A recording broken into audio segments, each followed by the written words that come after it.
Go Tell It, How James Baldwin Became a Writer is a picture book about James Baldwin's childhood and how his life experiences formed him as an author. Hi, I'm Dan Skinner, and welcome to the Kids Bookshelf. Ahead, we'll explore the book, and I'll talk with the author about the inspiration behind it. Quartez Harris is a poet, teacher, and author. He was named Ohio Poet of the Year for his book, We Made It to School Alive, and his poetry has garnered numerous accolades. He joins us to talk about his picture book, Go Tell It, How James Baldwin Became a Writer. Quartez, welcome to the Kids Bookshelf. I'm glad to be here. Tell us about the inspiration for this. Why did you want to create a picture book about James Baldwin? Yes, so I am a former second grade teacher here in Cleveland, Ohio, and it occurred to me that there were no picture book biographies on Baldwin. There are picture book biographies on Ruby Bridges, Thurgood Marshall, Rosa Parks, Harriet Tubman, and I always wondered, why not Baldwin, the boy from Harlem that glittered with letters?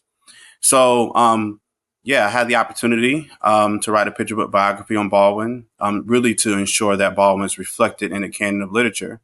And I'm glad it came together. So for what age would you recommend the book? It's in the book is recommended 2 to 5, grades 2 to 5, but I'm of the belief that it's never too soon to introduce poetry to young people, because the book, at its heart, it's really, it's a lyrical picture book biography. And I intentionally did that because I learned that Baldwin will use poetry to craft his prose. So it's really a nod to James Baldwin's poetry. I use a lot of figurative language and also to just showcase the possibilities of writing for young people. So to give us a sample of that, could you read a small portion of the book for us? Oh, yeah, sure. I would love to. Here we go. So this is the opening of Go Tell It. The first time James Baldwin read a book, the words clung to him like glitter. He read every day below a web of clotheslines as his mom washed laundry by hand in their steam-clouded sink. While his mom shined other people's houses like leather shoes, Jimmy looked after his 5 sisters and 3 brothers. He would push the babies in a stroller, change their diapers, swaddle them in bed, all with a book in his hand.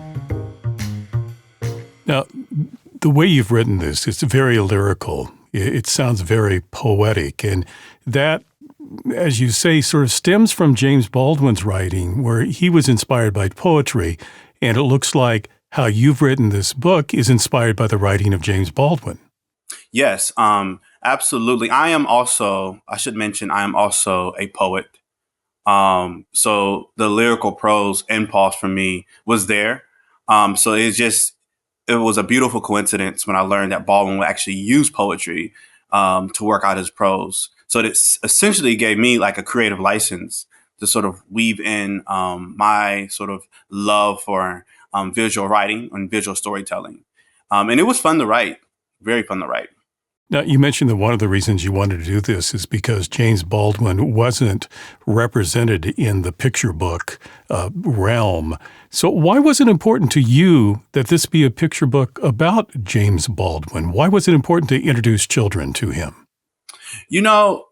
There's this, and we all hear about how crucial it is that we find ways to ensure that young people fall in love with reading. And my thinking has always been, what if we tell young people that books love them, that books love you, that there is a book that loves you? And at a very young age, I sort of love the story of how Baldwin essentially developed a friendship with language. He loved reading. I love the story of Baldwin. He tells about him attending to one sibling with a book in the other, that Baldwin loved reading anything he could put his fingerprints on. So essentially, I wanted kids to sort of see the transformational power of reading and writing. In fact, that their lives can include language, that they can spend their whole lives reading and writing. And that was important to me because as a young person, I wasn't encouraged to read. maybe that has something to do with me having a learning disability at the time and reading and writing. But now I get to encourage young people to read everything that they can put their hands on. Now, in the back of the book, you have a brief biography Mm-hmm. of James Baldwin, Yeah. which I assume is there for parents, but for kids who are a little bit older could read that as well. So for those who may not be familiar with James Baldwin, tell us a bit about him. Yes. So James Baldwin, he was born in 1924. He is considered one of the most celebrated writers during the 20th century. Baldwin loved to read. He loved to write. He loved plays. He loved to write. He loved to write music. In fact, and I learned that he actually played a guitar. Baldwin was a voracious reader, and Baldwin, in fact, he would read so much that his mom, Miss Butters Jones, she hid his book from him, his favorite book from him, because she was afraid that he would strain his eyes. So yeah, Baldwin also he wrote for newspapers. He didn't. His last formal education was high school, so he didn't go to college. But he had editors who helped him refine his language.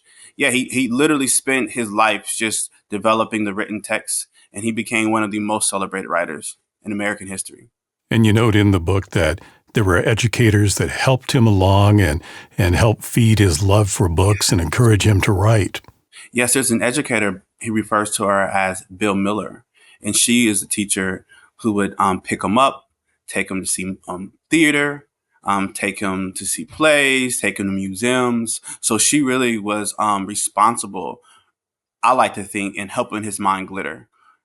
And in fact, he refers to her all the time as his most beloved teacher. I'm talking with Quartez Harris about Go Tell It, how James Baldwin became a writer, and our conversation will continue. If you're enjoying this discussion, please subscribe, like, and click on the bell so you know when I post new interviews. And thank you. In this book, you explore a number of themes. Obviously, you tell the life of James Baldwin. It's the love of books, it's the power of writing, and other themes as well. Tell us about what people are going to find here. You know, I really believe that when kids read Go Tell It, they will learn about the rich history of James Baldwin, and they will discover what they can do with words, what to do with those words, how to wield those words poetically and powerfully. Baldwin used words to make people better, to make this world more loving, honest, just, but also to make himself feel better. So you'll see the tension he had with his father. His father tried to dissuade him from reading. And a lot of that had to do with his own pain. In fact, Baldwin would go on to use his writing to really try to understand and figure out the harm that was done to his father. So you'll learn about his father. You'll learn about the love of his teachers, the love of his mother. And you will also learn about his typewriter. And you'll learn how often he will write. And I believe you will come to not only love language, but you'll love how language can change the world. And you also learn a little bit about Harlem as well. Yes, yes. Yeah, you learn about Harlem. And this I like to think this is a tribute to his Harlem life. You learn and you get to see some of the things that Baldwin would see as a child. You would get to hear some of the things he would hear. In fact, Baldwin would go to the 135th Street Library 3 to 4 times a week. So you'll get a visual sort of recap of that sort of library that he will spend most of his time. And you will see the books coming alive around Baldwin and in the words that will sort of glitter around him in Harlem, because everything that Baldwin saw was a word. Tell us a bit about the illustrations here and the illustrator, because this is a very, I don't know exactly how to describe it, but to me it's kind of very luscious illustration. It's very deep. And I guess that's because part of that is because of the fact that they originated as oil paintings. Mm-hmm. Yeah, I mean, to your point, they are. It's rendered in oil paint. You get to see the brushstrokes, the texture of the paint. Gordon refers to himself as a real fine artist. Gordon, in fact, father was from Harlem. So a lot of the Harlem you see is sort of evoked from his real experience, lived experience, being in Harlem with his dad. But yeah, it's sort of nostalgic. It feels like the 20th century, in my opinion. It's almost like you get to go back in that time period and sort of have a sensory experience of Harlem. And again, it's Gordon at his best, in my opinion. I love it. In fact, when I was a former teacher, we would read Gordon's work all the time. And it was always a dream to just be able to work with him in some capacity. So I'm glad that we got to sort of, there was a coming together of my pencil and Gordon C. James's paintbrush to really ensure that children get to sort of run their eyes through James Baldwin's childhood. We talked a little bit about why you thought it was important to introduce kids to James Baldwin. So as they read this book, what do you hope they're going to take away from it? Yeah, I really hope they take away that words can be musical, that words can allow you to see the world fully, allow you to see what's happening in the world, what's happening around the world, what's happening inside your world. And I certainly think it will help young people to know that they can use language to figure out how to not only move through the world, but how to capture the world. And James Baldwin, as you note, I believe, in the book, that you sort of discovered him a little bit later in life. Mm-hmm. And this is a book to sort of introduce kids earlier in their lives to James Baldwin. Yes. So, I didn't learn about James Baldwin until I was in college. A friend asked me to watch a documentary that featured Baldwin, and I was captured. And I read his first novel, Go Tell on a Mountain, and I lived inside that novel. I went to church inside that novel. And I find that generally when you ask people when they were introduced to Baldwin, it happens later in life, maybe in college, maybe later than that. But Baldwin always spoke to the child within the adult. He always referenced his childhood. And I think this book sort of will close the gap between the adults who know Baldwin so well, who love Baldwin, who feel understood by Baldwin, and the young people who have not discovered him yet. It's a bridge. And I genuinely feel like Baldwin, its legacy is for young people, and it's also for adults, and the other way around. And I genuinely feel that this is like a blend of adults and children coming together to celebrate a literary icon who, to this day, his words are still echoing in the world and will continue to change future generations to come. Well, it's a beautiful book, so congratulations on getting it out there in the world. Do you see more children's books, picture books in your future? Yes, I do. So I'm actually in process. I'm working on a second picture book. It won't be a biography. It will be a fiction story, loosely based on my time as a classroom teacher. So yeah, I'm super excited about that. Although I don't have a physical classroom anymore. My heart is still in that classroom. In fact, when the James Baldwin book came out, I had the honor of going back to my most recent classroom as a second grade teacher.